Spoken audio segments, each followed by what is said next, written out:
Hello everyone, welcome to the second masterclass for SaaS growth. There's a lot of things to do and the laundry list keeps on increasing with every day. You need to be concise and you also need to be very precise in terms of expectations that you are setting for yourself and for your team. In our last masterclass, we spoke about a very specific cadence which revolves around LinkedIn, it revolves around calling and emailing. Today we will dive into specifically that. And maybe at the end we will also talk about what kind of subscriptions we can actually use to augment those efforts. To balance the both, in my opinion, the best way to do that is have at least 7 to 8 touch points across 3 weeks. 3 weeks would be 21 working days, not exactly calendar 3 weeks, but you just spread across those activities across 21 days. Basically, what you're doing is, to yourself is you're giving yourself mathematical probability to pop up in front of your customer and just come up in front of them at the right time. I know a lot of sales gurus talk about metrics, they talk about percentages, what works, what doesn't work. But for every SaaS product, for every ICP, for every geography, those percentages are going to vary. And that's where A/B testing comes in. A/B testing not only for the kind of script you have, but for also the mode of engagement. I'll give you an example. On LinkedIn, we have seen that 20% of the connection requests get responded if you have the right profile, if you have the right messaging.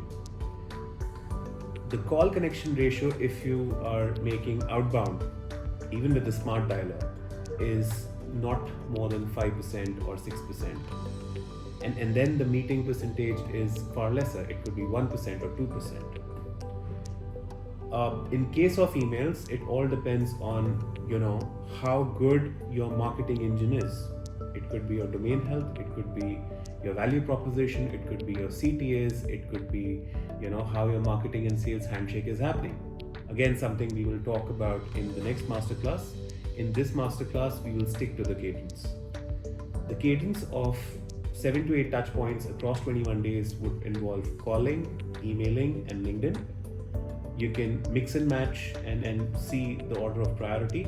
My favorite flavor is get yourself noted on LinkedIn by viewing somebody's profile, systematically sending them a connection request, followed by an email, and then you at least have context to talk about on a cold call. That's my formula.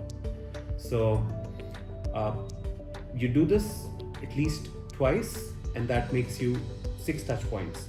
One of the touch points, of course, if you have a Sales Navigator subscription, there could be a LinkedIn message as well.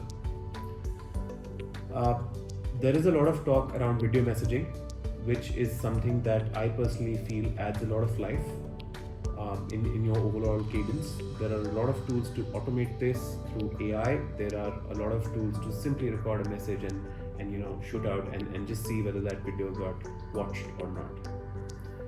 While there is a lot of testing around messaging, I also strongly recommend that if you're chasing a very large volume of customers, do not be shy in investing into smart dialers or auto dialers as we call them.